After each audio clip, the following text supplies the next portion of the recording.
Ethics and the law, what happens when they collide?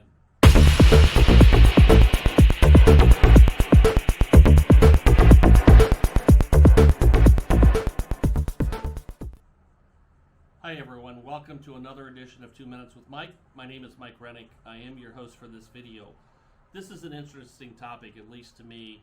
We're all about doing the right thing, and that's the basic definition of ethics. So when the ethical bar is higher than the legal bar, that's the one we're going to follow.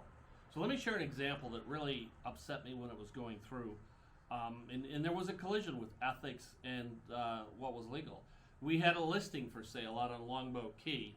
There was a bidding war. So let's say buyer A and buyer B. We went into a final and best. Everyone agreed to that. We went through and buyer A won. So at that point, the seller had asked for a couple of modifications, and we had sent it to the buyer for signature. The buyer had sent it, and the buyer had signed it, and on the way back to the seller passed away. So very unfortunate.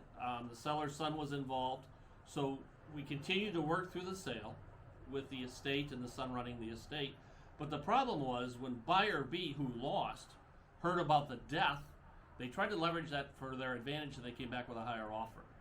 So Florida law says that has to be presented to the seller, even though everyone had agreed to final and best. So to me, that's what's wrong.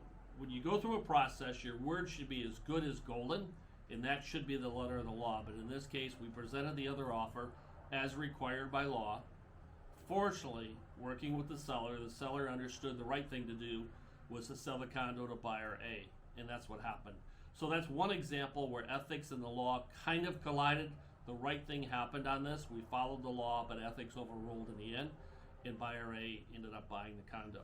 So I'll share more examples as we go forward, but each and every time at Team Rennick, when Eric or I are faced with something that where the ethic bar, in other words, doing what's right for the client is higher than the legal bar, that's the one we're going to follow. That's the kind of service we feel you deserve. There's a link below to my blog. Share your thoughts. I'd love to learn more about where you're coming from on this. Again, my name is Mike Rennick. If I could be of any help, my direct cell is 941-400-8735. Take care.